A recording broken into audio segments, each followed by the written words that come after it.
Chapter 17. Plans. Lydia. I have butterflies. With a few deep breaths, I get off the bus and take in the den. Right now, it feels like a shackle. I used to love coming here for games. For the atmosphere. Now all it means to me is Wes. And he's standing in the parking lot. Talking to Chloe.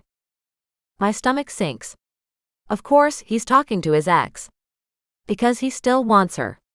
He made that very clear when he dumped Trisha for her. Why did I think any of that had changed? What happened at the party was a mistake. It was alcohol and celebration, and he was just trying to prove a point. I stop in my tracks. That I'm a slut. Was that the point he was trying to prove? I look at the way Chloe is commanding the conversation. Even from this far away, I can tell she has the power. He looks as if he's about to beg her for something. I keep walking. I have to get inside. Away from whatever this is. He begs her and commands me. Because she's the one he wants. She's studying her nails and shrugging one shoulder, and I know he's never commanded her. He's never tried to put her in her place. Because her place is at his side. At least that's what he thinks. It doesn't matter. I shake off the thoughts and hold on to the strap of my bag. I keep my eyes down, but I know the moment he looks at me.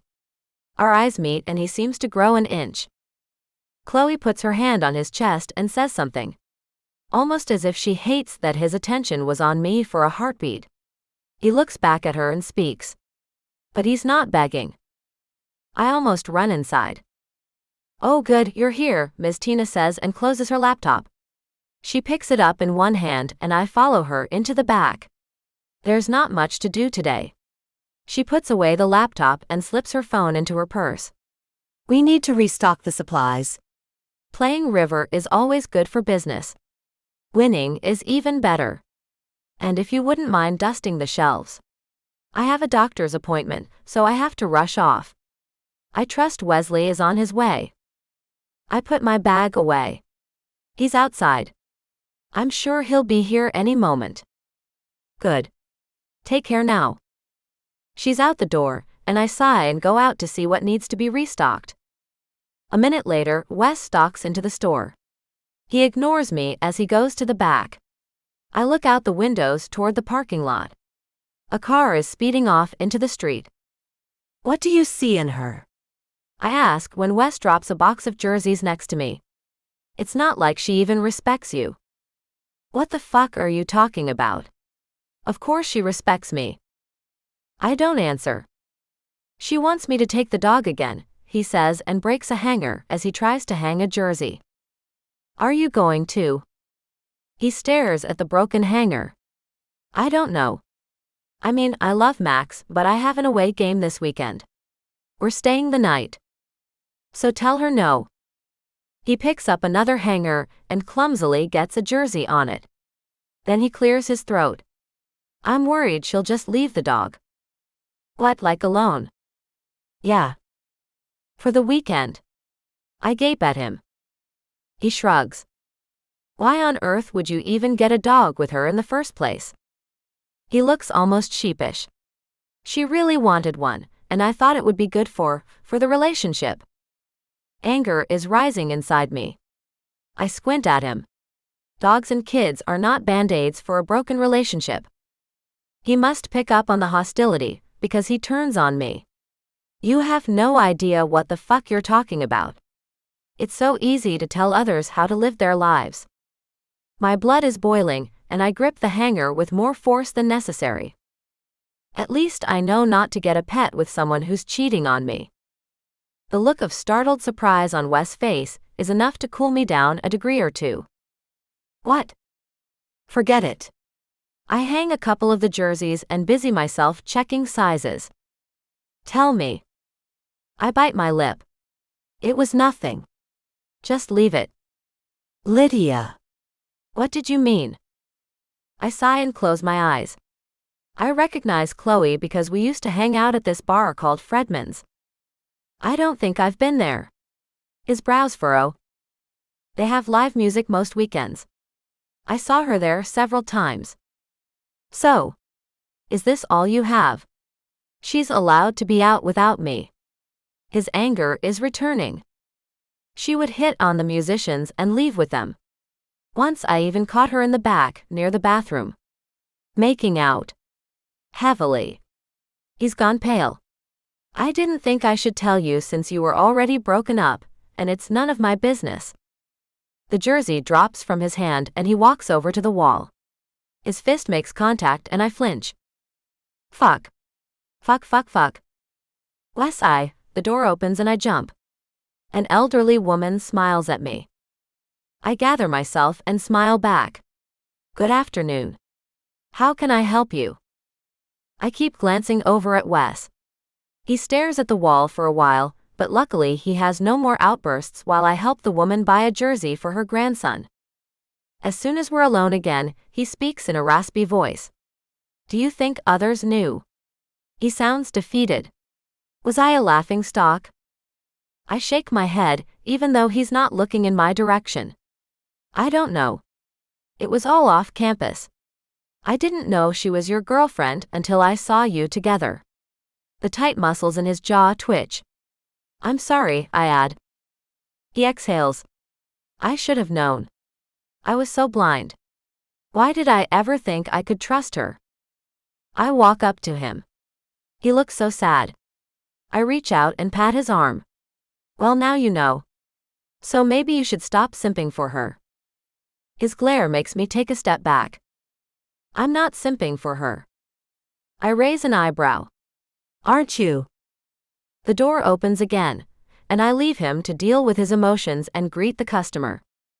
A couple of hours later, Wes is sitting on the counter while I open a box of black tape and hang the rolls on the wall. I should have known she was bad. My friends never liked her. I refrain from saying something about his friends being assholes. That, in and of itself, should have been reason enough not to date her. So why did you? My movements are slow. The tape doesn't matter. I've known her for years and our families thought we'd be a good match.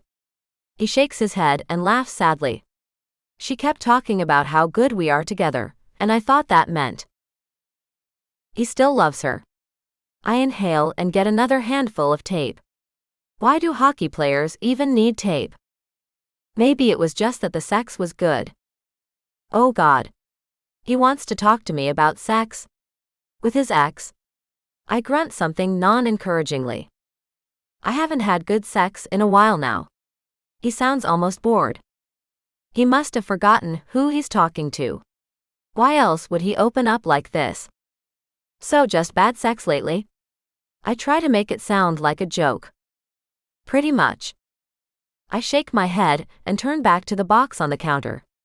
I can't resist looking at him. Our eyes meet. You know, we've been interrupted 3 times now, maybe we should. We have not been interrupted 3 times, I protest. Sure we have. The first time doesn't count, because that was never going to lead anywhere. With the other 2. He slides down from the counter and stands in front of me. I want him. Even thinking about it is making me wet. Standing this close to him is doing things to my body. I keep my eyes on his face. He winks. I bite my lip to keep from attacking him. It's just chemistry. He's good looking, and he knows how to touch me. Even if he's an ass that doesn't think I'm good enough for him, and he's still hung up on his ex. He's hot. And I want him. He raises an eyebrow. You said it had been a while as well. I did. Why does he remember that? So maybe we should try it. I wouldn't mind fucking you. You are such an asshole. I'm a horny asshole. I cross my arms in front of me. Is it even worth considering? The door opens and a group of girls come in. Their chatter and laughter are the perfect distraction, and I set out to help them before I make a fool of myself. For the rest of the shift, there is only one question on my mind.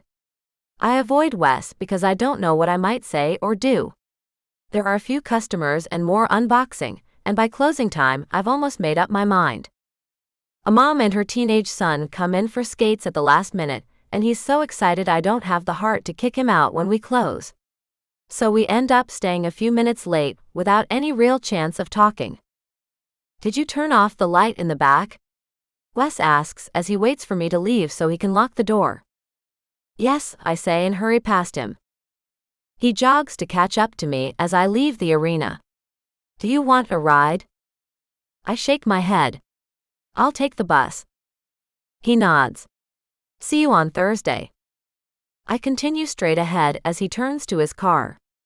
Before I can talk myself out of it, I turn. Let's do it. He freezes and looks back at me. Do what? I smile and wave at him. He's still staring after me as I hurry to the bus. I've barely sat down when I have a message from Wes. Are you serious? I hesitate, wondering how to word it when he texts again. Did you mean that you want to have sex with me? I smile. Yeah, let's see what you've got. The dots appear. And disappear. It takes a long while before the next message appears. Okay. It's enough to make my stomach flip. We're doing this. He may be an asshole, but it's just sex. The dots appear again.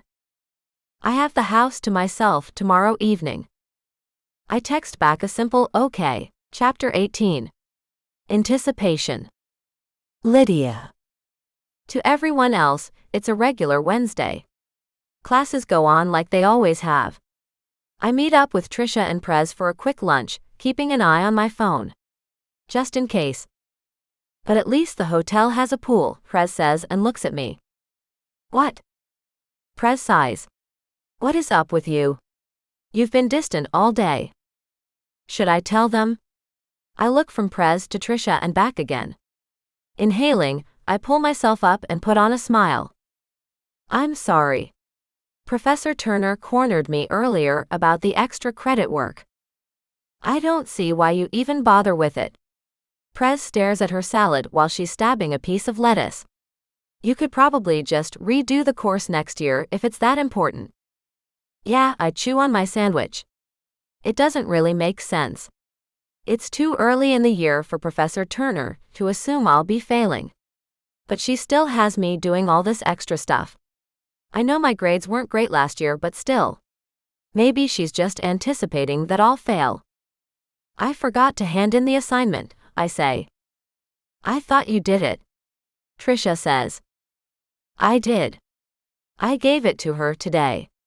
But she kept me after class, lecturing to me about deadlines and respect and stuff. Prez leans over the table and puts a hand on mine. Honey, don't worry about it. You're pretty enough that you can get by on your looks. Just marry rich. She shrugs. I wish Larry was rich, Trisha sighs. You need to get over him. Prez gives her a stern look. There are plenty of guys who would love to take you out. But I like him, Trisha complains. Larry is the guy you've been texting. I ask, feeling like a horrible friend because I've been so obsessed with myself. Yeah. He asked me out again. Trisha's face lights up. I shrug. If you like him, you like him. My thoughts wander to Wes. I do not like him. But I'm pretty sure spending a night with him will scratch that itch I've been feeling lately. So, what are you doing tonight? Prez asks. She's looking at me. Oh, not much. I need to work on an assignment. And I think Ellie wants to hang out. Neither is a lie. But it's not what I'll be doing. I'll be doing a certain cocky hockey player whose fingers have been on my mind and my body way too much lately. The thought of what he did to me has me blushing, and I'm praying nobody notices, when a feeling has me looking up. Just entering the cafeteria is a bunch of hockey players. My eyes immediately find Wes in the crowd. They joke and laugh as they get in line to get their lunch. As if he knows I'm there, Wes turns around. My cheeks redden a bit more at the look in his eyes. A small smirk curls his lips as he returns his attention to the line. So I'm all by myself tonight. Prez says. I blink. Right, Trisha said something about meeting Larry. I'm sure you'll be fine, I say. It's just one night. Press size. A message comes through on my phone. Can't wait for tonight. I ignore it. I know he's looking at me, but I refuse to give him the satisfaction of returning the favor. A thought hits me. Is it a date? It's not a date, right? No. If it was a date, there would be food involved. There won't be. No food, no drinks. Just sex. I swallow.